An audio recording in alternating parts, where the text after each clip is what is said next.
Entonces, hola, buenas tardes a todos. Hoy tenemos el gusto de tener en el seminario del día de hoy al doctor Antonio Tavera Vázquez. Él nació en Morelia, Michoacán, donde pertenece de San Nicolás de Hidalgo. Al defender su trabajo de tesis relacionado con la aplicación de modelos fenomenológicos para el estudio de rayos cósmicos de altas energías, como parte de la colaboración internacional Cascade Grande y bajo la asesoría del doctor Juan Carlos Arteaga. Consecuentemente, obtuvo la maestría y el doctorado en Ciencias Físicas en la Universidad Nacional Autónoma de México bajo la tutela del doctor Rolando Castillo, donde se especializó en el estudio experimental de las respuestas mecánicas y dinámicas de materiales suaves con estructuras filiformes a través de reología y microreología por dispersión de luz. Después de obtener el grado de doctor en el 2019, se unió al grupo del doctor Juan José de Pablo en la Escuela de Ingeniería Molecular de la Universidad de Chicago, donde se desempeña actualmente como investigador postdoctoral y desarrolla experimentos de materia activa con cristales líquidos usando campos acústicos y de luz. Entonces, Antonio, pues los micrófonos son tuyos. Okay, muchas gracias por la invitación. Es un gusto estar aquí con ustedes. Y bueno, pueden ver el título de la plática, ¿no? El poder de la luz y otros usos extraordinarios de los cristales líquidos. Como desconozco realmente la formación de todos los presentes, y Jorge me dijo que, bueno, hay estudiantes de licenciatura, hay estudiantes de maestría, pues trataré de evitar detalles técnicos, incluso hay pocas ecuaciones, más bien quiero dar un panorama más amplio de lo que es la materia suave, aplicaciones, las tendencias que hay hoy en día en el diseño de materiales nuevos. Y al final hablaré un poco del trabajo que estoy haciendo acá. Entonces, a ver, esto no avanza. Ahí está. Primero, brevemente, les muestro dónde me encuentro, ¿no? En la Universidad de Chicago. Acá abajo, pues, están ustedes en Chiapas, en el MCTP. Y hasta acá arriba está Chicago, en el estado de Illinois. Entonces, estamos más o menos a 2.800 kilómetros de distancia. Sí, es una distancia considerable. Y aquí en Chicago, aquí pueden ver toda la zona conurbada. Está el lago Michigan. Donde está este puntito amarillo está la Escuela de Ingeniería Molecular en la universidad. Está en el sur de Chicago. Por aquí más o menos estamos. Esta área es la universidad. En realidad es un campus pequeño. Bueno, un poquito más para acá. Y desde aquí está muy cerquita el lago. Entonces así se ve el campus. La verdad está muy bonito, está lindo. Es un ambiente muy, muy lindo para trabajar. Aquí está la universidad, el edificio donde trabajo, perdón. Y aquí a lo lejos se ve el centro de Chicago. Pero a veces también se ve así como recientemente en el invierno, ¿no? Se ve todo desolado y después de 2 semanas uno ya quiere salir de aquí, pero lo disfrutamos. Bueno, después de esa breve introducción, les platico el contenido de la plática. Primero, hablaré poquito de qué es la materia condensada suave, unos ejemplos de qué son los fluidos no newtonianos y de qué se trata el autoensamblaje que involucra este tipo de materiales. Luego me enfocaré en los cristales líquidos, que son materiales anisotrópicos, y después hablaré un poco de las aplicaciones que existen hoy en día y que son punta de lanza en varios ámbitos interdisciplinarios, donde además se utilizan materiales líquidos cristalinos y que también se encuentran en la naturaleza, y al final les platicaré algunos experimentos de materia activa que he estado haciendo y al final las conclusiones. Entonces, primero la materia condensada suave. Algunos ejemplos como esto, la mayonesa. Y la mayonesa se prepara a partir del huevo. Entonces ustedes se preguntarán, ¿pero cómo eso es un material complicado? Pues sí, al igual que otros como la salsa cápsula, la pasta de dientes, la crema para el cuerpo. Y ustedes mismos se preguntarán, Bueno, pero ¿por qué? ¿Por qué los menciona? Bueno, pues se han dado cuenta que no son materiales que fluyen como el agua. Podríamos decir entonces que son fluidos no newtonianos. Pero ¿qué tienen en común? ¿Qué otros materiales hay parecidos a estos? Bueno, pues el gel para el cabello, la espuma para afeitarse, esta espuma para hacer serpentinas, incluso la cerveza que tomamos es muy parecida a estos otros materiales. Las espumas que se diseñan para aislantes, o incluso dentro del cuerpo humano, todos los componentes que hay en la sangre forman un material que no es newtoniano.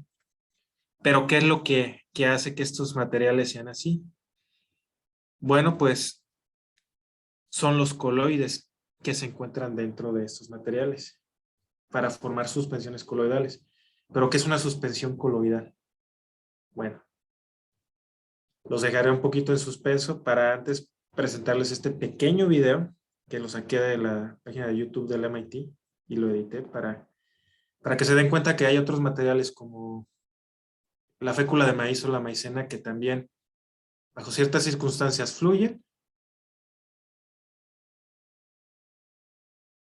Meten su mano lentamente ahí y esto fluye. No como el agua, pero fluye. Es algo viscoso, pero está fluyendo.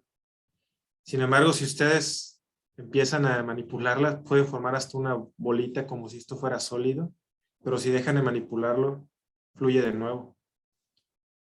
Igual si agarran una cuchara, esto va a fluir con cierta viscosidad, pero si excitan de manera rápida el material, pueden levantarlo e incluso pueden golpearlo, como si fuera un sólido elástico. Entonces, ¿a qué se debe este comportamiento extraño que pareciera ser un sólido y un líquido al mismo tiempo? Pues es por los bloques de construcción a diferentes escalas de tamaños de estos materiales. Estas imágenes las saqué de este sitio en internet que les recomiendo vayan a verlo. Es una animación muy bonita donde pueden ver las escalas de tamaño de todo lo que existe en el universo. Y entonces el comportamiento de estos materiales se ve a nivel milimétrico y más allá, o sea, escalas más grandes. Pero resulta que todo lo que vemos a simple vista está dado por cómo se estructura a nivel micrométrico, incluso más pequeño, a nivel de cientos de nanómetros, o incluso a nivel molecular, de 10 a la menos 9 metros, un nanómetro o incluso un poco más pequeño. Y la forma en la que se organizan estas estructuras a distintos niveles genera distintos materiales que además se comportan de manera parecida porque comparten propiedades estáticas y propiedades dinámicas. En este triángulo se conjuntan ese tipo de materiales que llamamos materia condensada suave o materia suave o incluso fluidos complejos. Entonces, partimos de partículas o de moléculas antifílicas como los surfactantes, que son la base de la que están hechos los jabones. Comparten comportamiento de antifilicidad con algunos polímeros de bloque. También la forma en la que se difunden y transportan iones. Estos polímeros de bloque pues son similares a los polímeros flexibles. Y polímeros más complicados a estos pues, pueden ser las cadenas de ADN, que también siguen compartiendo este tipo de propiedades. Podemos llegar a los virus, algunos tipos de virus filamentosos que después les hablaré más a fondo. O esferas coloidales, que son justamente las que forman estas suspensiones de las que les hablé hace 2 diapositivas. Y que también comparten propiedades de superficie y carga como todos estos otros materiales que les he mencionado. Y las proteínas en su conjunto tienen algunos elementos de todo esto, son un poco poliméricas, tienen partículas esféricas, algunas llegan a tener por ahí anfifilicidad, entonces todas estas características se comparten entre estos materiales. Y los procesos dinámicos y de activación se llevan a cabo en el orden de la energía térmica, o KT. O sea, están mediados por la temperatura. Y la relación jerárquica, existe una relación jerárquica para construir estas estructuras que va desde la microscópica o molecular que les mostré en las imágenes anteriores, pasando por la mesoscópica, que va de unos 50 nanómetros a más o menos 1.5 micras, y hasta la macroscópica, que está por arriba de 2 micras. Entonces, en todas estas escalas temporales también hay procesos de relajación y de activación de los materiales que están delimitados por escalas temporales. Entonces, están bien compaginadas las escalas espaciales y temporales.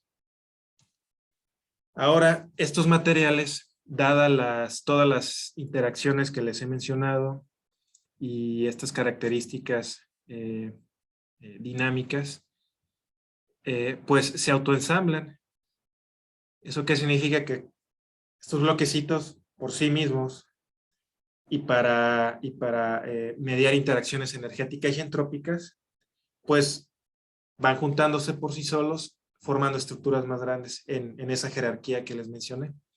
Los bloques de construcción pueden ser partículas esféricas, pueden ser partículas anisotrópicas, y estos pueden ser tanto suaves como rígidos. Unos ejemplos de partículas esféricas son estos, son partículas de una micra de tamaño, pero que además se han diseñado de tal manera que sus interacciones estén mediadas para que puedan formar estas estructuras. Y es impresionante que de una micra de tamaño puedan llegar a este nivel de resolución. Por otro lado, a nivel macroscópico podemos observar cómo este tipo de partículas se pueden autoensamblar para formar cristales coloidales con miras a aplicaciones más sofisticadas.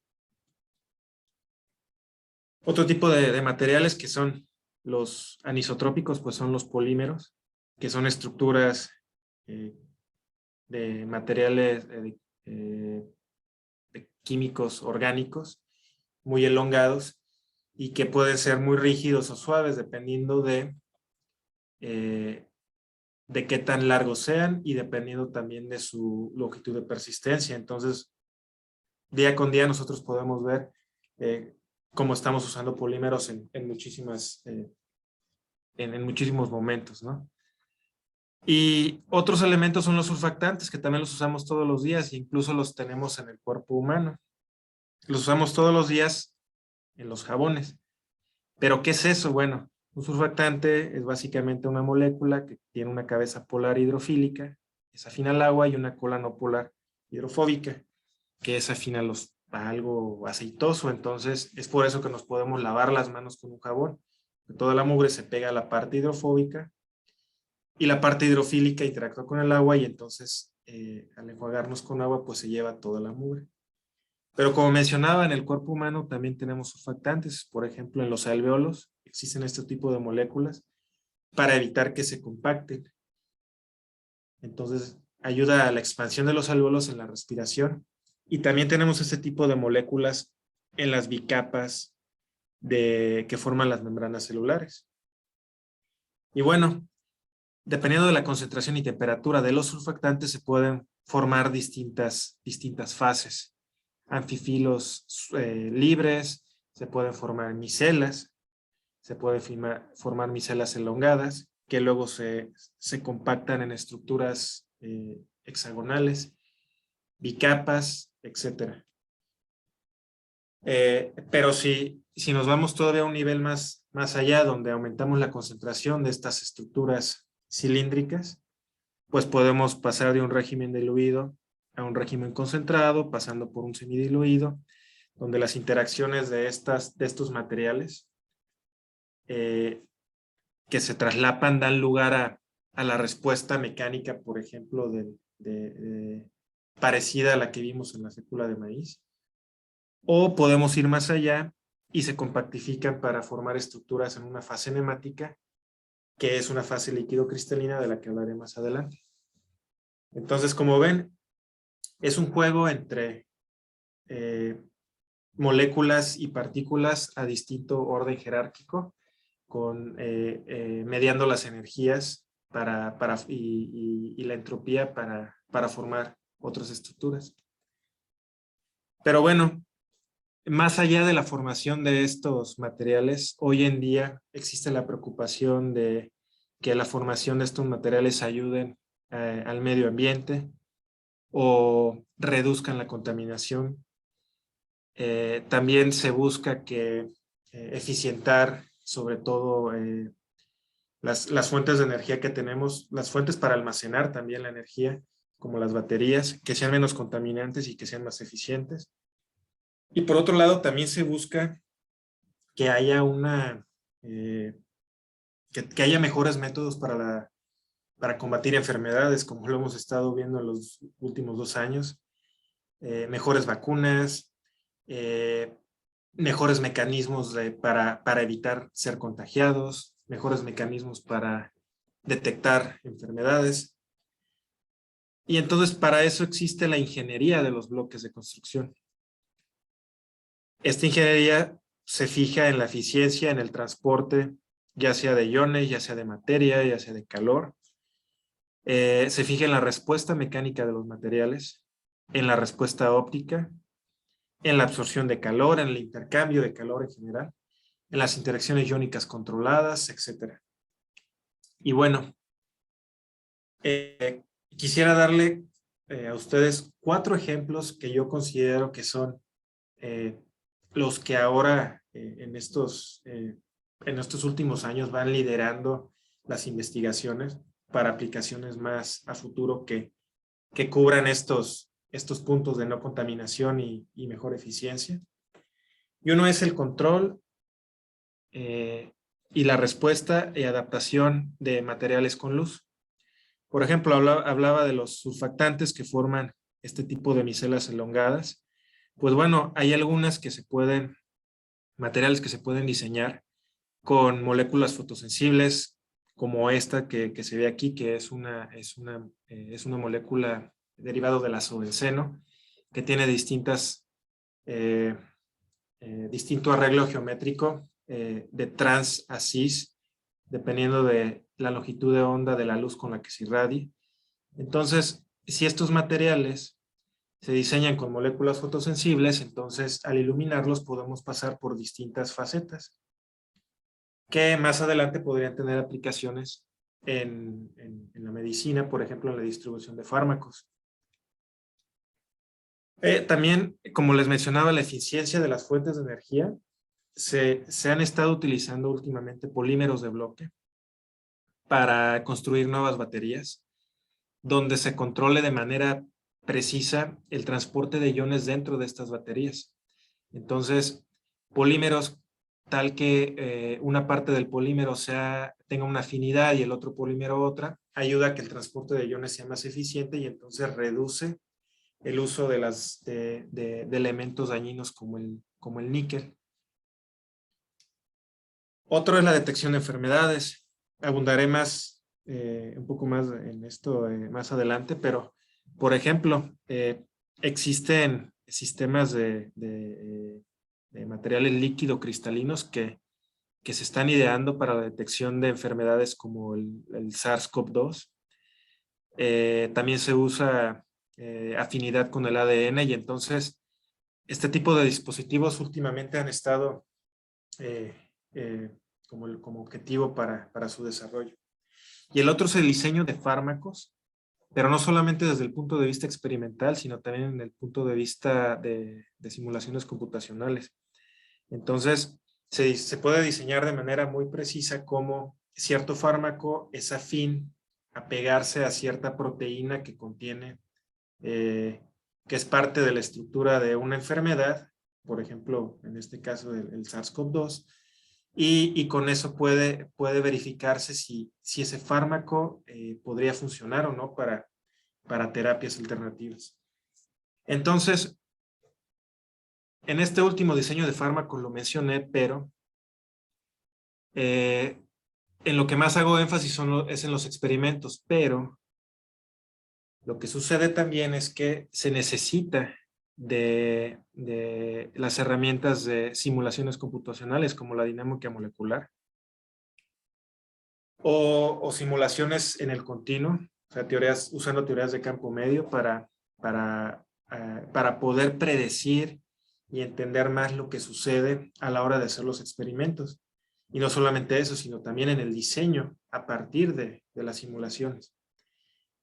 Y lo que más recientemente se ha estado utilizando y que en muchos grupos de investigación, incluido en este donde yo estoy, es la aplicación de inteligencia artificial, que también se conoce como Machine Learning. Y eso es la aplicación de ciertos algoritmos donde se meten ciertos datos, se entrena una red neuronal de algoritmos para que sepa cuál es la respuesta que tiene que dar bajo ciertos datos que se le ingresan, da una predicción. Si esa predicción resulta en algo falso comparado con un experimento real, entonces se vuelve a entrenar el algoritmo, se le meten más datos y hasta el final se busca que la predicción sea correcta cuando se compara con algún resultado experimental. Ya que se tenga eso, entonces se puede usar este algoritmo para predecir ciertas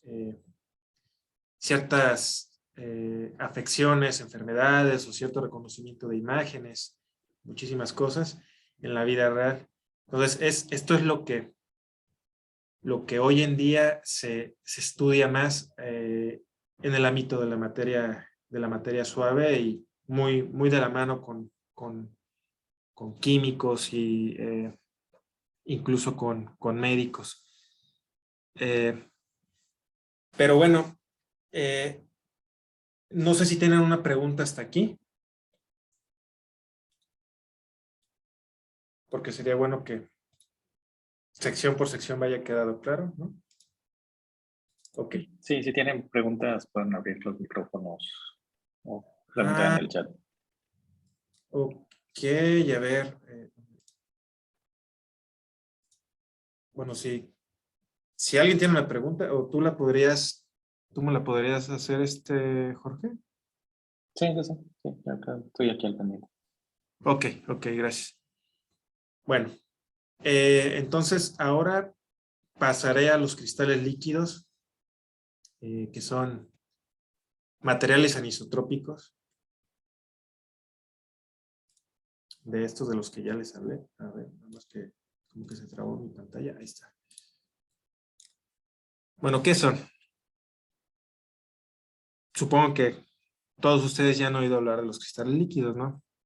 Pues son los materiales de los que se hacen todavía algunos relojes, como este, o las calculadoras, las pantallas, esto de aquí es cristal líquido, o las pantallas de los celulares, aunque últimamente los celulares más avanzados ya tienen LEDs en lugar de cristales líquidos, inclusive también las pantallas de las televisiones, de las computadoras.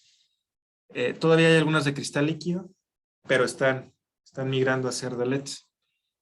Bueno, pero ¿qué son? ¿Cuál es el concepto? Bueno, pues es un material que presenta al menos una fase intermedia entre la líquida isótropa, es decir, totalmente desordenada, y la sólida cristalina, totalmente ordenada, en función de la temperatura o la concentración en un determinado disolvente. Dicha fase recibe también el nombre de mesofase, y por ende el cristal líquido se le denomina mesógeno. Entonces, es una estructura intermedia entre un líquido que fluye y un sólido cristalino. ¿Cuáles son los sólidos cristalinos? Pues, por ejemplo, la molécula de sal, de la sal común, cloruro de sodio. Vemos en morado el sodio y en verde el cloro. Se forman estructuras cúbicas perfectas, o pueden ser estructuras de vidrio como de cuarzo de dióxido de silicio, que son imperfectas, pero aún así son cristalinas porque no fluyen. También se pueden diseñar cristales coloidales, con estas partículas coloidales que tienen tamaños de cientos de nanómetros, como les mostré en algunas diapositivas atrás, se pueden formar cristales perfectos, pero también pueden ser estructuras policristalinas, donde tengan distintos tamaños las partículas, o se ordenen de distinta manera, o cristales amorfos. Ajá. Pero ¿cuál es la diferencia entonces con los cristales líquidos? Bueno, los cristales líquidos son materiales elongados como este de aquí o este de aquí. Este de acá es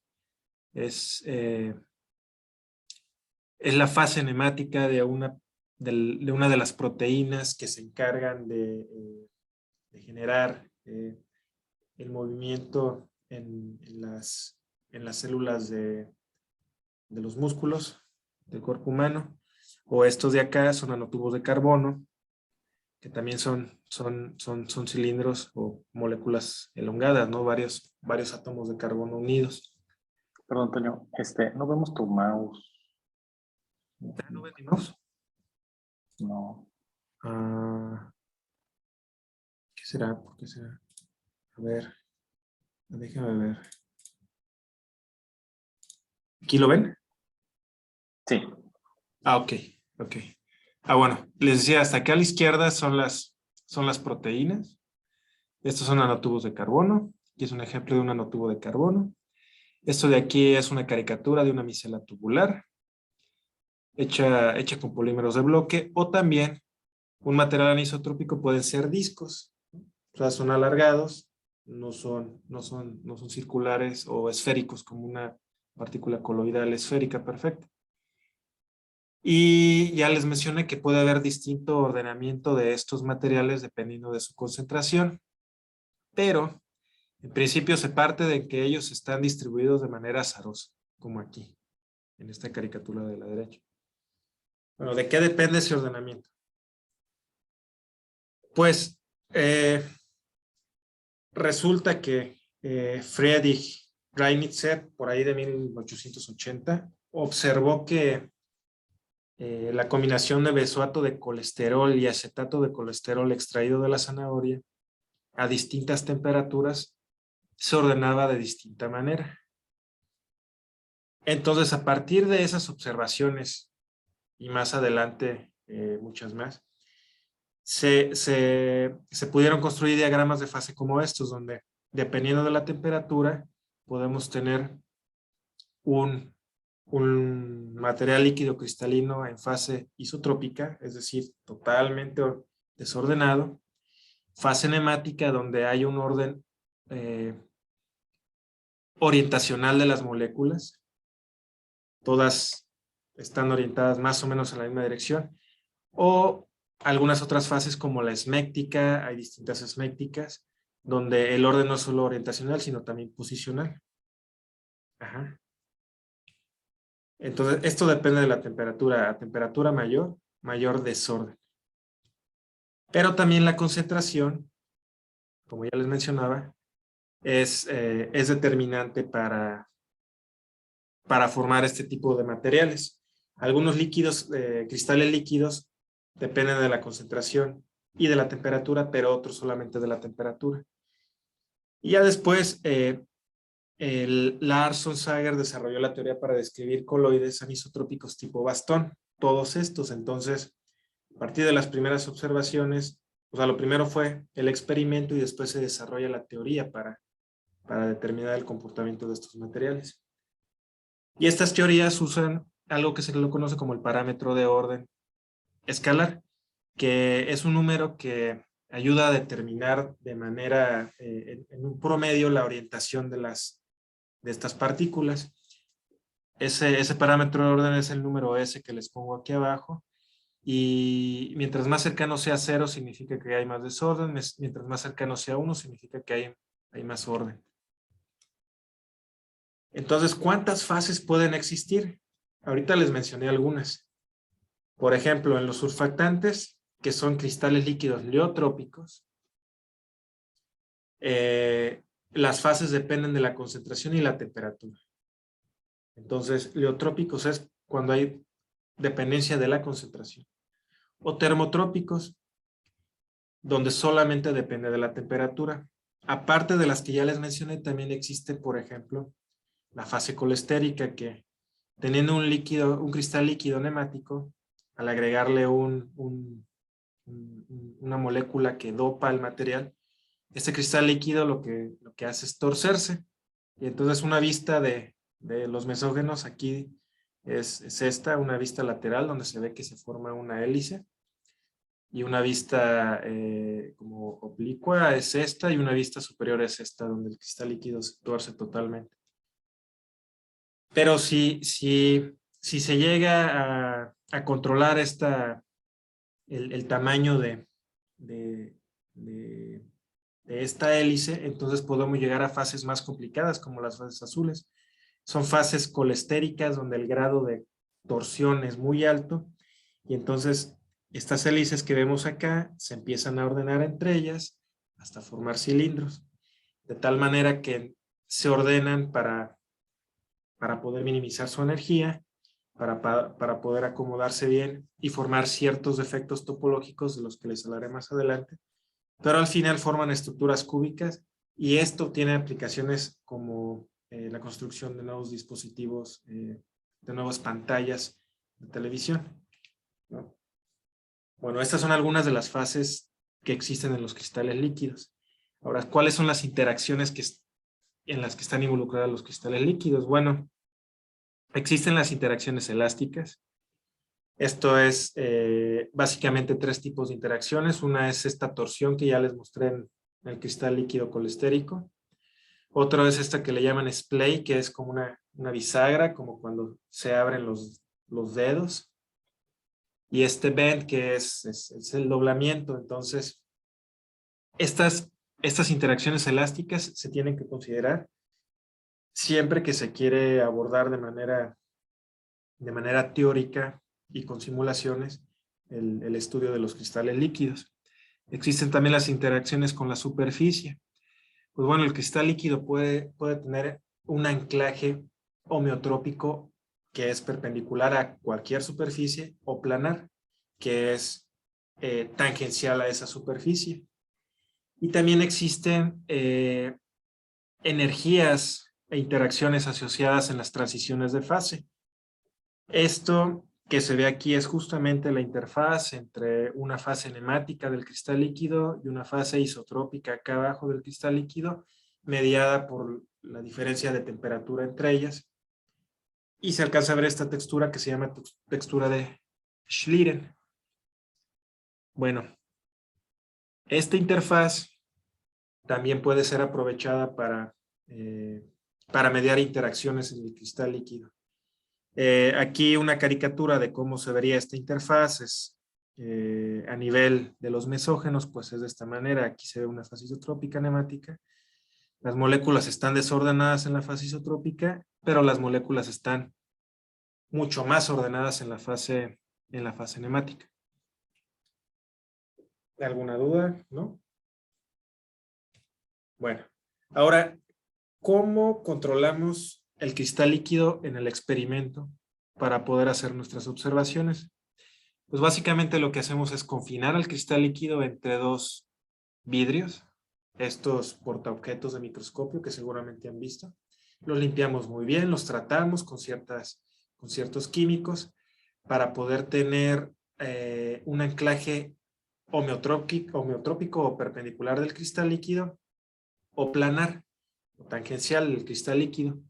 Ponemos unos espaciadores entre los dos vidrios y tenemos una celda que tiene un grosor, dependiendo del grosor del espaciador, es el grosor de la celda, y puede ir desde unas decenas de micras hasta más o menos 100, 150 micras. Más allá de eso, se pierde ese control del anclaje del cristal líquido. También podemos usar estos vidrios capilares para inducir el anclaje planar. También podemos rayar de cierta manera el vidrio, así como se hace con una lija en una madera. De esa manera inducimos el alineamiento del cristal líquido. Entonces hay distintas maneras de hacerlo, pero básicamente usamos una celda de vidrio. Y esta celda de vidrio tiene tamaño de más o menos 2 centímetros por 2 centímetros.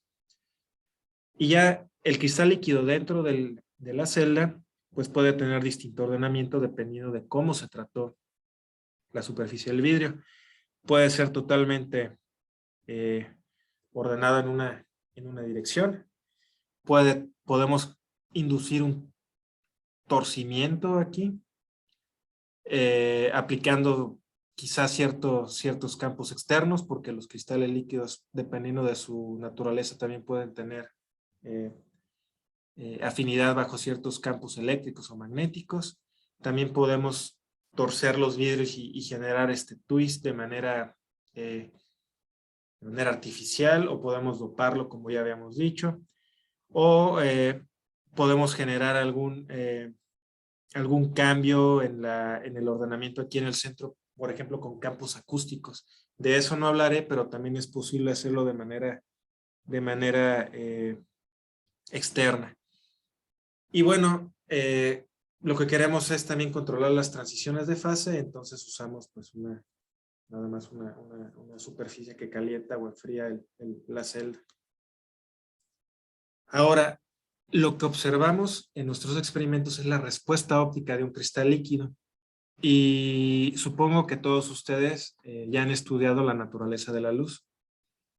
Cuando la luz la estudiamos como una onda, pues la luz está compuesta por una onda por un campo eléctrico oscilante en una dirección y en un plano perpendicular un campo magnético que también está oscilando.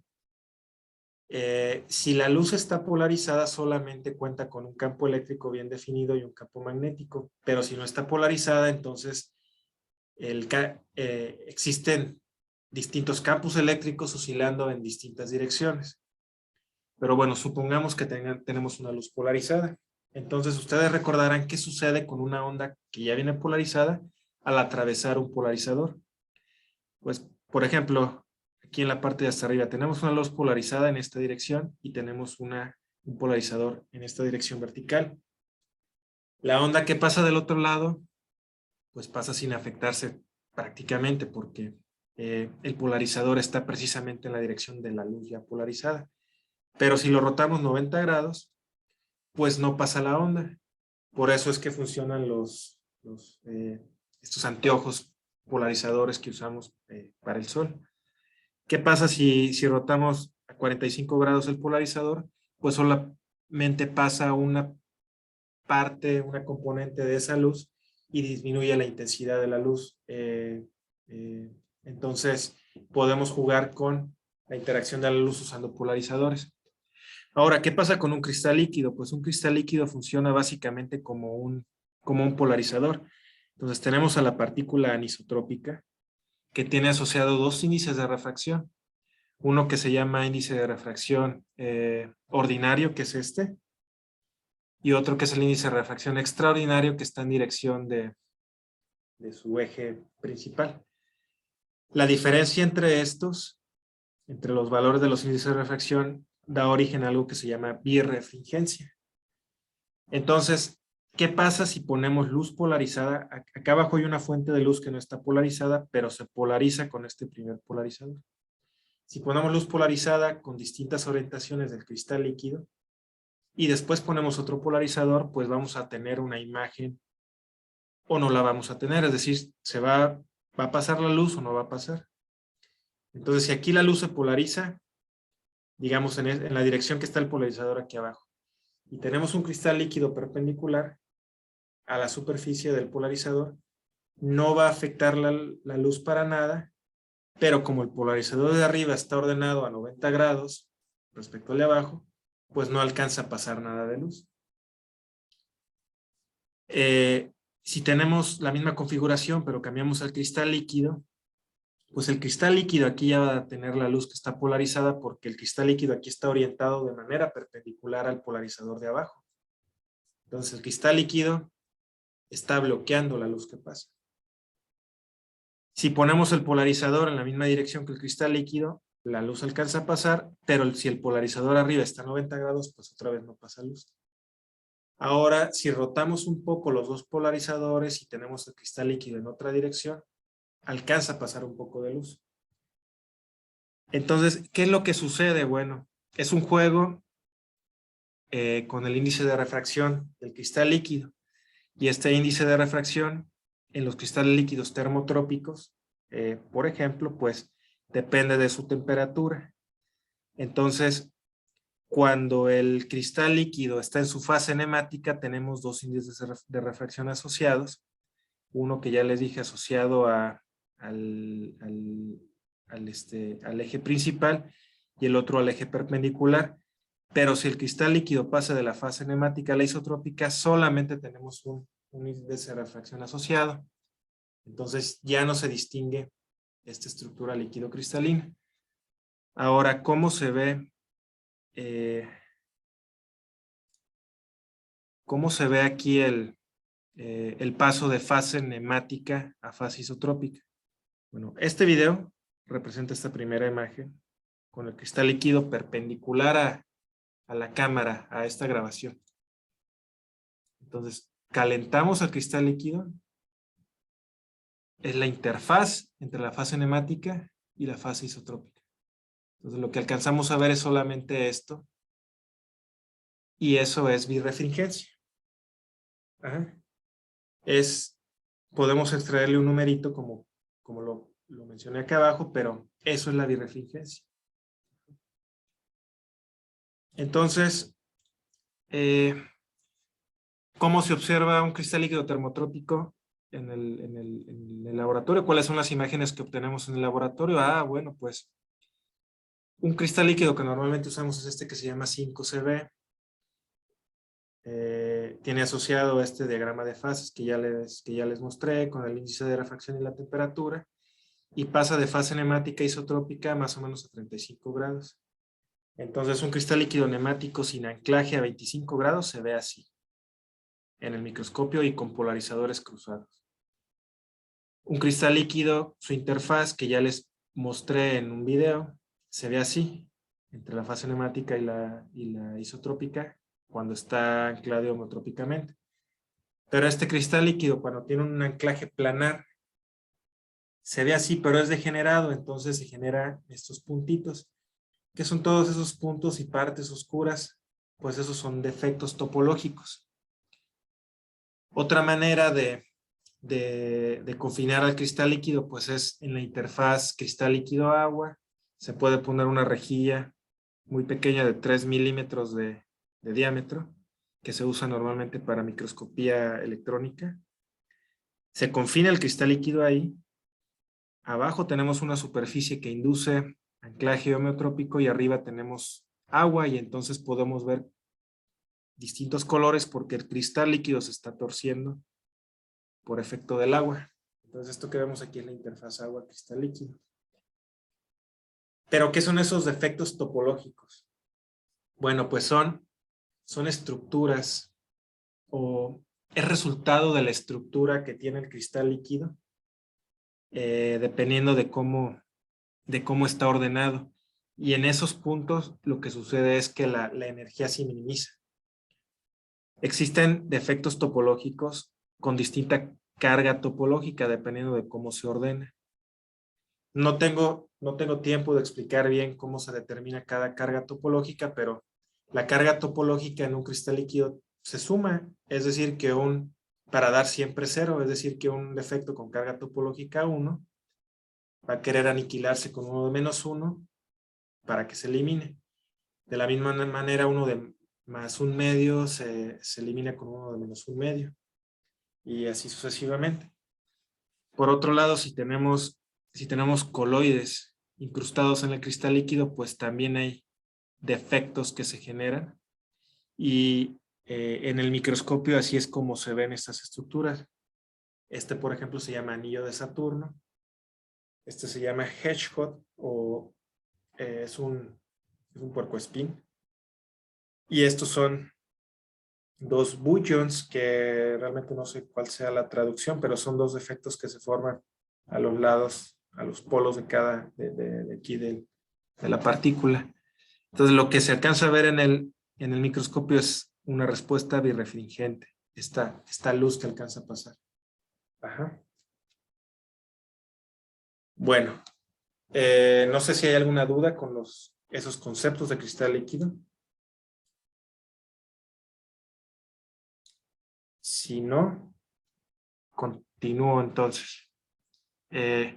Ahora, rápidamente hablaré de unas aplicaciones y cómo los encontramos en la naturaleza, los cristales líquidos.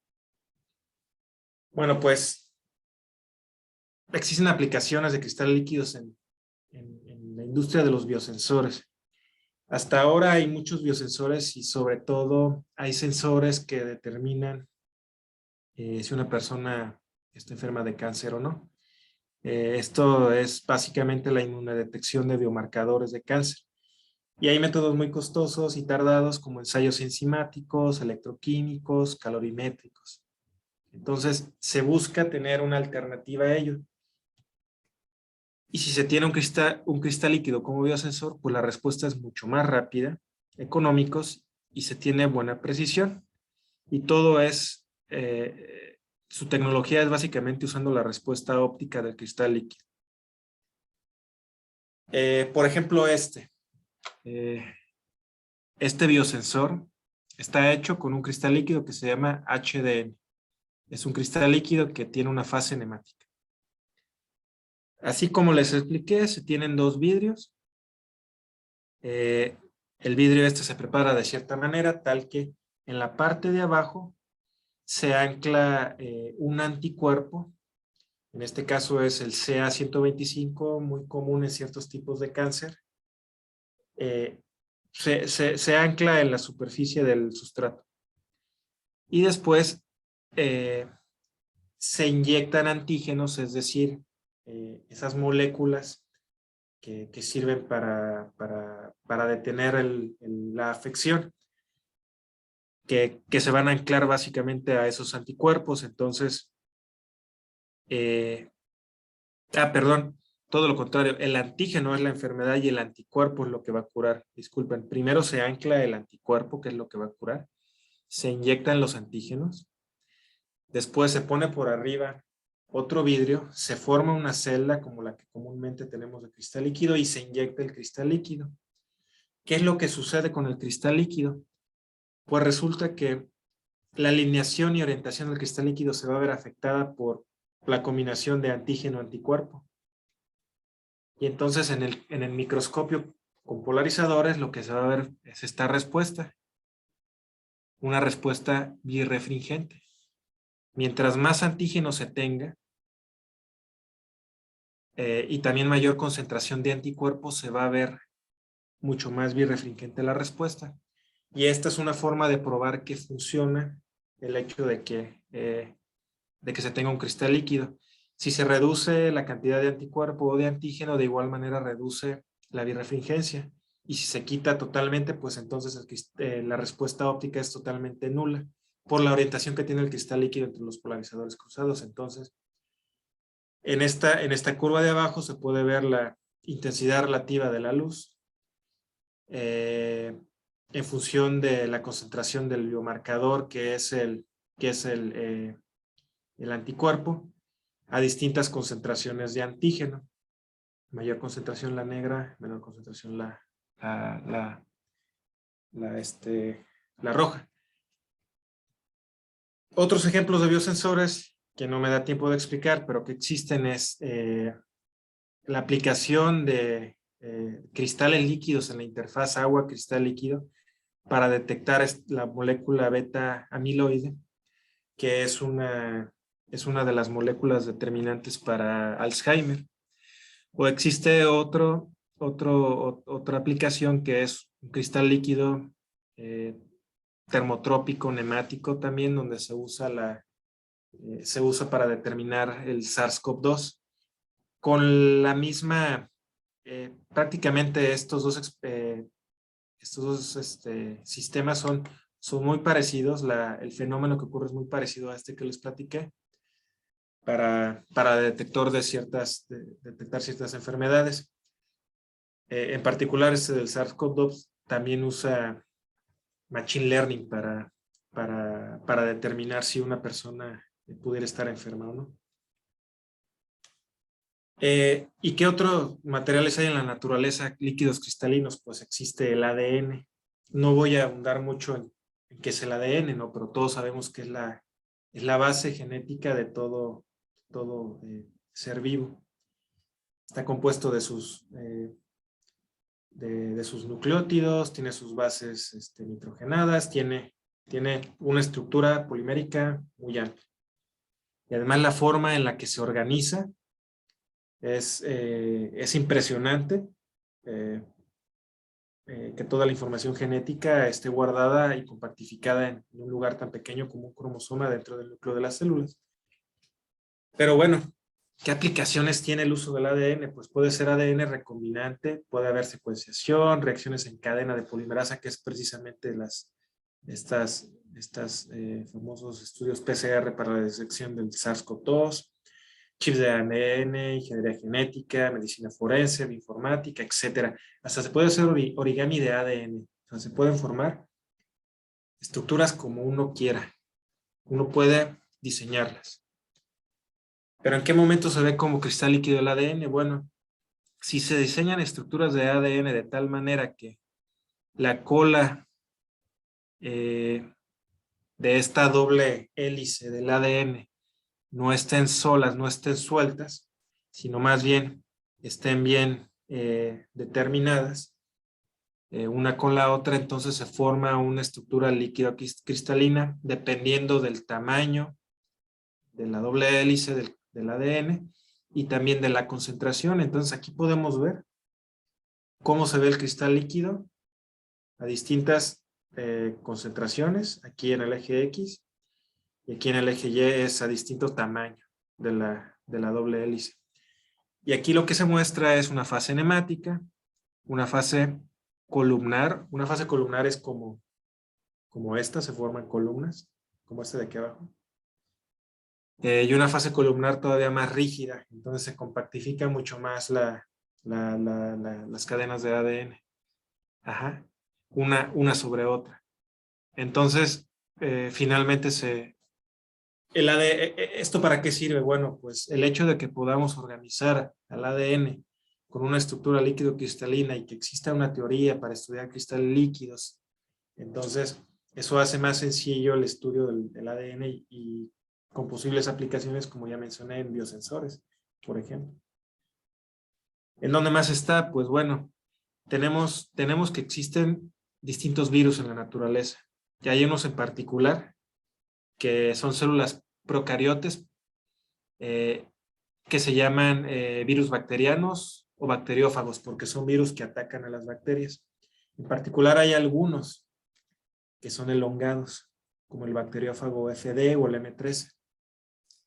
Y es el mayor grupo viral en la naturaleza. Entonces, si aumentamos la concentración de estos virus en una solución acuosa y los ponemos entre polarizadores cruzados, lo que vamos a ver son distintas respuestas líquido-cristalinas. Algunas como estas con líneas son fases colestéricas, que la respuesta es tal como una fase colestérica, y las otras son fases nemáticas. Cada una de estas imágenes representa distintos virus filamentosos, FD y todos los demás. Abundando más en el virus FD, es una estructura elongada que se traslapa a cierta concentración. Se puede ver bien su estructura con experimentos de microscopía electrónica de transmisión o microscopía de fuerza atómica. Se puede construir un diagrama de fases en el cual se forman distintas fases de cristal líquido dependiendo de una concentración de sal que se usa para mediar las interacciones entre el virus. Hay fase isotrópica, nemática y colestérica. Y se puede ver bien en la computadora, en el microscopio, perdón, cuál es la respuesta óptica de este material. Por ejemplo, aquí se ve un pequeño video de cómo se empieza a rotar el sustrato donde está el cristal líquido y se ven estas líneas que es lo más común en una fase colestérica. Aquí agradezco a Danaí Montalbán, que es profesora en el Instituto de Química de la UNAM, porque este es trabajo de ella me facilitó estas imágenes. Pero ¿qué relevancia biológica tiene que los virus filamentosos tengan una fase líquido cristalina? Pues aquí hay un ejemplo. La Pseudomonas aeruginosa es un patógeno bacteriano que causa el 10% de las infecciones nosocomiales, es decir, esas enfermedades que uno capta en un hospital, responsable en gran medida de la morbilidad y mortalidad asociada con fibrosis cística. Es una afección de las mucosas en los pulmones y en todas las vías respiratorias, e infecciones respiratorias. Entonces, ¿qué es lo que sucede? Que esta bacteria, este patógeno, en el medio ambiente puede estar en contacto con polímeros, puede estar en contacto con los virus filamentosos. El bacteriófago es esta línea roja, y el polímero es estos puntitos, estos circulitos naranjas. Forman una fase líquido cristalina. Entonces, cuando está en contacto con un medicamento que es estos como crucecitas magentas, pues no afecta a la bacteria, que es estas verdes. Entonces, la liquidocristalinidad del bacteriófago protege a la bacteria. Pero cuando se pierde esa fase líquido cristalina, entonces el medicamento puede funcionar para matar a la bacteria. Entonces, esto no es más que un material del que nos podemos inspirar para diseñar sensores o mecanismos para atacar patógenos que pueden dañar a cualquier animal, a cualquier ser humano. ¿Preguntas hasta aquí con las aplicaciones y dónde encontramos a los cristales líquidos? Ya casi concluyo, ¿no? Bueno, por último quiero mencionarles un poco de los experimentos de materia activa. Sonará que quizá está un poco desentonado con todo lo que ya he mencionado, pero hay conexión, primero en que usamos un cristal líquido, también en que usamos una fuente de luz para activar esta materia, y por otro lado es un sistema bioinspirado, como lo último que acabo de mencionar. Entonces, bueno, este trabajo ha sido realizado en coordinación y colaboración con Noé y Gustavo, que son investigadores postdoctorales aquí en el mismo grupo donde estoy, en la Universidad de Chicago, con el profesor Juan de Pablo, y también es en colaboración con Danaí, que mencioné que es profesora en el Instituto de Química de la UNAM, pero ella estaba realizando un postdoc en Harvard. Ahí fue cuando empezamos a colaborar, y ella trabajaba en el laboratorio de profesor Vinny Manohar. Entonces, bueno, ustedes podrán escuchar que mucha de la materia activa son materiales inspirados. No sé si algunos ya han escuchado qué es esto o no, pero lo mencionaré brevemente. Existen las parvadas de pájaros, donde se ve cómo estos animales vuelan en conjunto, y es muy curioso cómo responden todos ellos a ciertos estímulos del medio para que se muevan en conjunto. Lo mismo pasa con los bancos de peces. Y a la microescala existen, perdón, es que hay un video aquí, ok. Existen estos elementos, estos microorganismos ciliados que le llaman paramecia, que se mueven en agua. Entonces también la forma en la que se autopropulsan tiene que ver con una respuesta del medio. O un enjambre de bacterias, bacteria E. coli, donde, si se fijan, dependiendo de qué tan concentrado esté este sistema y qué tan activo o dinámico está, pues tiene fases líquido-cristalinas. Entonces, todos estos sistemas que son biológicos, pues nos motivan para desarrollar el nuestro en el laboratorio, y nos preguntamos cómo es el proceso de transformación de energía en un medio estructurado. Entonces vamos a usar un cristal líquido que tiene respuestas estructurales y ópticas. También nos preguntamos si será posible aprovechar la energía liberada en los procesos de transición de fase de un cristal líquido. Vamos a usar un cristal líquido termotrópico, vamos a calentar localmente, vamos a usar un material fotosensible que absorbe luz y a partir de eso tener autopropulsión. Pero ¿cuál es el concepto de activar materia? Bueno, para activar materia tiene que existir un gradiente local alrededor del material que se quiere activar. No es un gradiente global, por ejemplo, un gradiente de temperatura global o un campo eléctrico global homogéneo, ¿no? Tiene que ser algo que afecte localmente el material. Y para que afecte localmente tiene que haber un rompimiento de simetría en la estructura de una partícula o del medio que lo rodea. Ese rompimiento de simetría es el que provoca la autopropulsión. Y existen distintos mecanismos de autopropulsión, como los difusioforéticos, los termoforéticos y los electroforéticos, magnetoforéticos. En particular, nuestro sistema es termoforético. ¿Y cuál es el sistema? Bueno, pues en una celda para preparar el cristal líquido, como ya les he mencionado que se usa, una celda de vidrio, previamente tratada para tener un anclaje perpendicular del cristal líquido, ponemos una gota de un colorante. En realidad son dos colorantes, eritrocina y alura red, con propilenglicol disuelto en agua. El propilenglicol lo que hace es compactificar esos colorantes. Una pequeña gota más o menos de 0.1 microlitros y la dejamos secar toda la noche. Al final se forma un disco sólido como este, que más o menos tiene un tamaño un diámetro de 150 micras a 300 micras.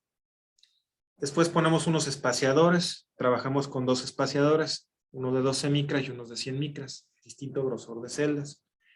Después inyectamos el cristal líquido, usamos el 5CBE, que es este de los más comunes, que tiene transición de fase nemático isotrópica a los 35 grados, entre 35 y 35.5 grados centígrados. Y tenemos ya nuestro sistema. Un disco sólido formado por un colorante rojo que absorbe luz por ser rojo y que además tiene una estructura rugosa, como vemos en este perfil que obtuvimos al escanear toda la superficie, donde la altura máxima que se logra es de alrededor de 7.5 micras y concuerda también con el diámetro y tamaño del plato. Y el confinamiento, entonces, por un lado, que es de 12 micras de grosor del plato, de la celda, perdón, se da en un medio cuasi dos-dimensional, y cuando esté en una celda de 100 micras va a ser confinado el plato en un sistema tres-dimensional. Así es como se ve el plato en el microscopio sin polarizadores cruzados, pero ya con cristal líquido, es decir, simplemente se ve el plato, el cristal líquido deja pasar la luz totalmente. Pero cuando ponemos polarizadores cruzados y por otro lado ponemos un filtro, porque vamos a iluminar con luz específica en este caso es color verde, pues se ve así, se ve como color morado. Entonces, ¿qué es lo que ocurre cuando calentamos el cristal líquido de manera global? Pues ya les mostré hace un rato. Cuando tenemos primero una celda de 12 micras y tenemos anclaje homeotrópico, pues no se ve absolutamente nada. Pero ya que aumentamos la temperatura, vemos la interfaz birrefringente y llegamos a una fase isotrópica en la que igual seguimos sin ver nada por el hecho de tener los polarizadores cruzados. Esa es una vista lateral, una caricatura de lo que veríamos en la celda. Pues nada, ¿no? El anclaje homeotrópico del cristal líquido. Calentamos globalmente por arriba y por abajo, a 35.2 grados centígrados.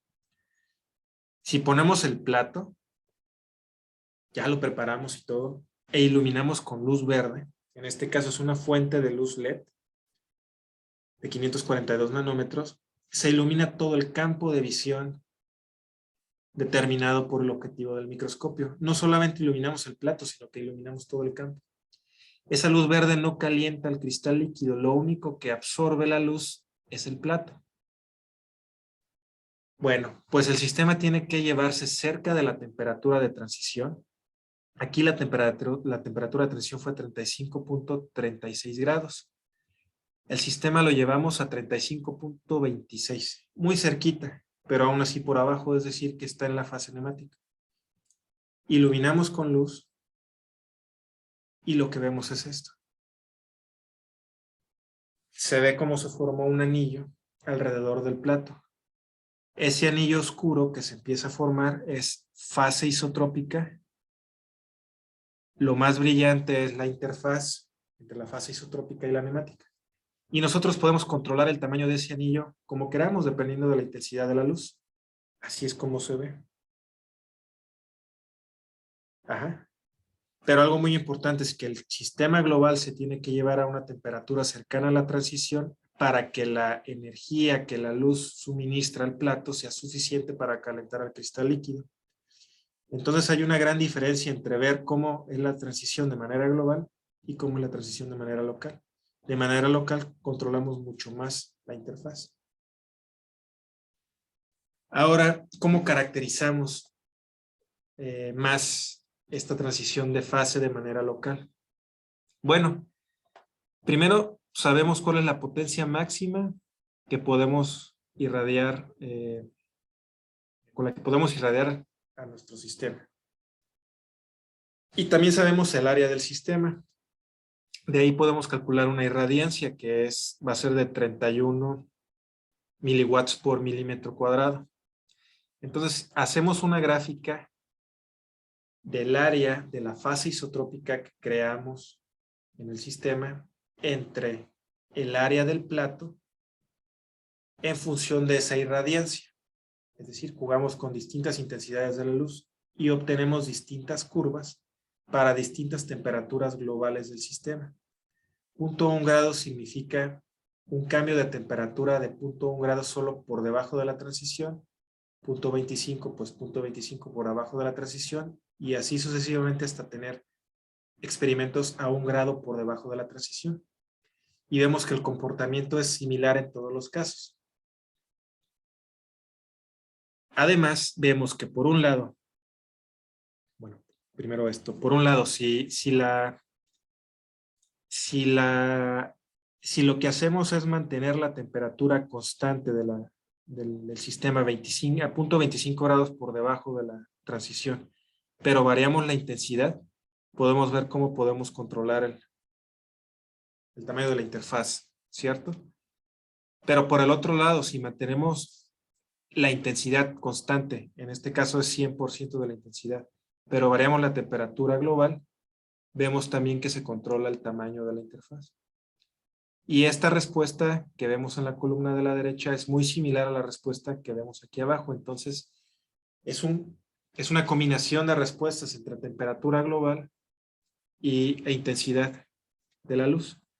Vamos a ver que se va a generar movimiento de platos, que es el objetivo final, en esta región cuando tenemos distintas intensidades, pero temperatura muy baja. Es decir, como por aquí o por aquí. La interfaz tiene que estar muy cerca del plato. Ahora, mencionaré rápidamente que para entender más lo que está sucediendo en la interfaz al calentar el plato, pues Gustavo desarrolló simulaciones de dinámica molecular. Entonces, a partir de esas simulaciones de dinámica molecular, en la interfaz, donde por un lado tiene moléculas en la fase nemática y por el otro lado isotrópica, se calcula la densidad en esta interfaz. Entonces vemos que hay variaciones de densidad. También se calcula el parámetro de orden en la interfaz. Vemos cómo hay variaciones en la interfaz. Y con esto se puede calcular,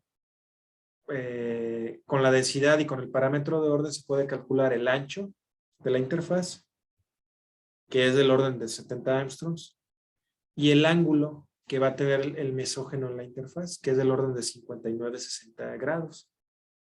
También se puede calcular ya lo dije, con el parámetro de orden y con la densidad. Y estos valores compaginan con un error de alrededor del 4% con experimentos que previamente se han hecho. ¿Qué más podemos calcular con dinámica molecular? Pues se calcula el flujo de calor, conociendo la conductividad térmica del material y el gradiente de temperatura justo en la interfaz. Entonces, con eso estimamos el flujo de calor, que aquí son distintos valores. Bueno, son valores muy parecidos, usando dos diferentes mecanismos de dinámica molecular. Lo que nos amplía mucho más la información que obtenemos aquí en la interfaz, que no se podría haber hecho en el experimento. Pero ahora todos se preguntarán, ya, pues, ¿cómo se mueven tus platos? Ya dinos. Tú dijiste que tienes actividad. Ah, bueno, pues, aquí están. Ya que entendimos cómo se mueve, cómo generamos la transición de fase, pues aquí le muestro dos videos de cómo iluminamos el plato. Se genera la transición de fase de manera en una zona muy cercana al plato, y esto genera que se mueva. Entonces, del lado izquierdo es lo que vemos en el microscopio. Del lado derecho vemos el seguimiento o el tracking del plato. Y vemos que es una dirección aleatoria. Nosotros no podemos controlar esa dirección. Otro experimento es como el de abajo. Casi no se ve la interfaz, aunque se distingue un poquito, dado por los polarizadores cruzados. Pero lo que les puedo decir es que si la interfaz está muy lejos del plato, el plato no siente ninguna fuerza neta que lo impulse. Ajá. Ahora, bueno, esa es la trayectoria total para los dos casos, y estas son las velocidades que se estimaron a partir del tracking, que son del orden de 0.25 micras por segundo. Ahora, ¿qué es lo que genera ese movimiento, esa activación? Pues es el rompimiento de simetría por el hecho de que el plato está muy arrugado y es no homogéneo. Ajá. Entonces se calienta más de un lado que de otro, y eso genera que se mueva hacia un lado. Hicimos otros estimaciones con simulaciones continuas. Noé realizó estas simulaciones usando la teoría de Landau-Dayene a partir de Pierre Dayene, premio Nobel del 91. La teoría de Landau-Dayene es más precisa al estudiar cristales líquidos en vez de la teoría de Franco-Sin, que es usada para partículas filiformes. Entonces, básicamente lo que Noé hizo es estimar la energía libre total del sistema punto a punto del plato, cuando solo el plato se mueve en una región con parámetro de orden muy bajo, como una fase isotrópica. Y determinó que cuando el plato está en el centro de la fase isotrópica es cuando la energía se minimiza. Entonces, aquí lo que él consideró fue todas las energías asociadas al sistema, que es la energía libre asociada a las superficies, la densidad de energía elástica asociada al doblamiento del cristal líquido, y la densidad de energía de la Landau-Dayene, que incluye la energía elástica y es toda la energía involucrada en el bulto de la interfaz neumático-isotrópica del cristal líquido. Y al final se obtienen ciertas curvas donde se ve que la energía se minimiza con la posición del plato, yendo desde 1, que es la posición pegada a la interfaz, hasta 0, que es en el centro de la fase isotrópica. Se hizo a distintas temperaturas, cambios de temperatura global entre la fase neumática y la isotrópica, y también se hizo con varias consideraciones de tamaño de plato y demás, pero al final se concluye que todos los resultados son parecidos, y si se integran estas, si se saca el gradiente, de estas energías, entonces podemos obtener la fuerza neta. Estimamos una fuerza neta que siente el plato, y a partir de una ley de Stokes que considera que el plato se está moviendo en un material viscoso, podemos estimar una velocidad que en las simulaciones fue máxima de 2.5 micras por segundo, que es más o menos del orden de lo que tuvimos en el experimento. Y ya para finalizar, les quiero mostrar estos dos videos de qué es lo que se ve cuando el plato está confinado en 3 dimensiones, es decir, en la celda de 100 micras. Si el plato se ilumina cuando está alrededor de un montón de defectos que se generaron en la celda, y vamos variando la intensidad de la luz, que es este porcentaje que se ve aquí abajo, entonces el plato lo que busca es salir de esa zona de obstáculos. Ajá. Entonces, el plato por sí solo buscó salir de los obstáculos. Y ya cuando se encuentra fuera de la zona de obstáculos, a una intensidad constante del 65% del máximo, se presenta este fenómeno de birrefringencia con esta estructura como de flor.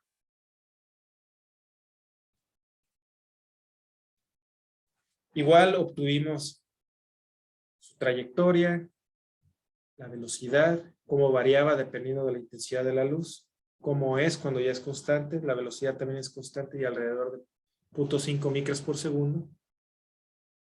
Y lo que vemos también es que el plato al final, de ser algo circular, se ve algo elipsoidal, pues el plato se termina levantando en la celda. Dado por termoconvección, ya que la parte de abajo donde está el plato debe ser un poco más caliente que la parte de arriba donde solo hay cristal líquido, y entonces eso genera esta convección y levanta el plato, y la forma en la que el plato se va levantando genera cierta evolución en cómo el cristal líquido está anclado, y eso hace que paso por paso vayamos viendo la formación de cuadrupolos elásticos y que evolucionan en octopolos, decapolos y dodecapolos. Hay estudios previos que ya se han hecho con emulsiones de glicerol en cristal líquido, son gotitas 3 dimensionales y simulaciones, pero nada parecido a esto que estamos viendo acá. Entonces, estamos trabajando en esta dirección. Y bueno, aquí se puede ver que podemos diseñar un material con respuesta óptica que se mueve, y además podemos determinar qué es lo que estamos haciendo, cómo va a ser la interacción del cristal líquido con el plato cuando está confinado en 3 dimensiones. Y bueno, ya para terminar, englobando toda la plática, el mensaje para recordar es que el diseño de materiales suaves ha contribuido y seguirá contribuyendo para el desarrollo de la sociedad y permitirá mejorar las condiciones ambientales, al menos es lo que se busca. Los cristales líquidos, por otro lado, son materiales con un gran potencial para el desarrollo de tecnologías emergentes, con potenciales aplicaciones en la industria médica y de comunicaciones. Entonces, para allá va la línea de las investigaciones. Y las conclusiones generales es que repasamos los conceptos básicos de materia condensada suave, mencionamos algunas aplicaciones emergentes que son punta de lanza en el estudio de estos materiales. Vimos que la estructura líquido-cristalina de variados materiales, tanto en la naturaleza como diseñados químicamente, pues tienen funcionalidades que permiten el descubrimiento de nuevos sensores para diversas aplicaciones. Diseñamos un sistema bioinspirado y autopropulsado, embebido en un material estructurado y del que se puede extraer energía potencial que se convierte en energía mecánica, y con ayuda de simulaciones computacionales y haciendo uso de la teoría podemos entender más la fenomenología de nuestro sistema. Y con esto ya me extendí demasiado. Les agradezco su paciencia, espero que les haya gustado, y aquí a la izquierda tienen de forma particular a quien agradezco, a mis colaboradores y amigos, Anaí, Noé, Gustavo, profesor Pini, Juan, mis compañeros Gustavo Vázquez y Tadei, con los que trabajo en el laboratorio, al grupo de acá de Chicago, al grupo de fluidos complejos también del IFUNAM, donde hizo el doctorado, de quienes aprendí muchísimo. Entonces, muchas gracias. Pues muchas gracias, Antonio. Muy interesante. Tenemos poquito tiempo ya para preguntas, así que quienes tengan dudas o preguntas, comentarios, adelante.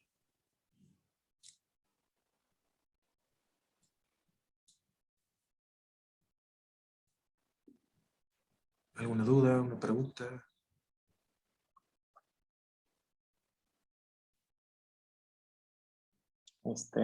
Yo nada más quisiera preguntar rapidísimo, ¿qué recomendarías a los chicos estudiar si están interesados en el área?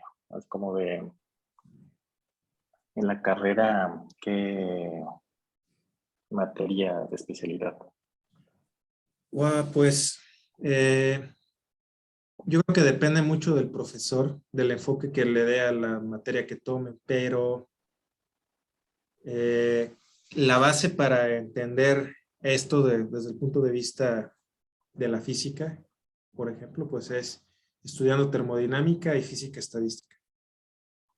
Ya habrá profesores que durante el curso de física estadística pues mencionarán cuál es la teoría de líquidos, cómo son las interacciones entre materiales coloidales. Entonces, yo les recomendaría que estudien, que si no es obligatoria esa materia, pero les interesan estos materiales, que estudien física estadística. ¿Qué más? Bueno, hay libros, aquí no puse bibliografías, pero hay materiales que pueden encontrar en internet donde si googlean directamente materia suave o en inglés soft matter, van a encontrar mucho desde lo más básico para empezarse a involucrar en esto.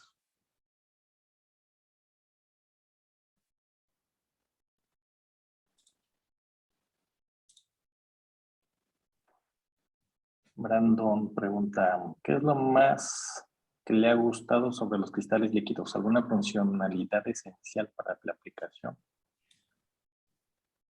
Bueno, gracias por tu pregunta, Brandon. Pues mira, lo que mostré aquí es justamente lo que más me llama la atención.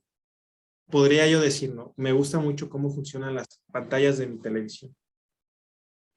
Sí, pero lo más llamativo para mí es, primero, que se pueden activar materiales, así como les mostré. Se puede generar movilidad en estos materiales,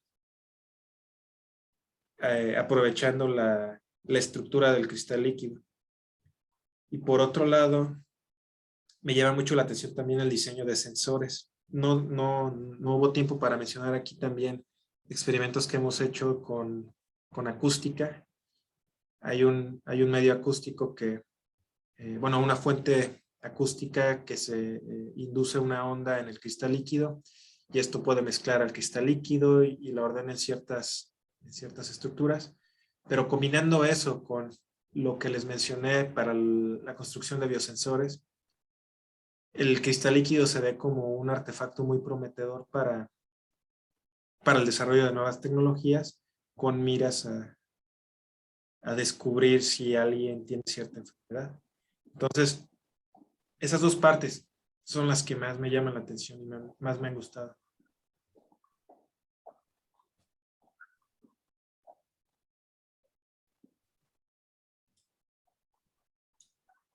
Bueno, pues muchísimas gracias, Antonio. Fue un gusto tenerte por aquí.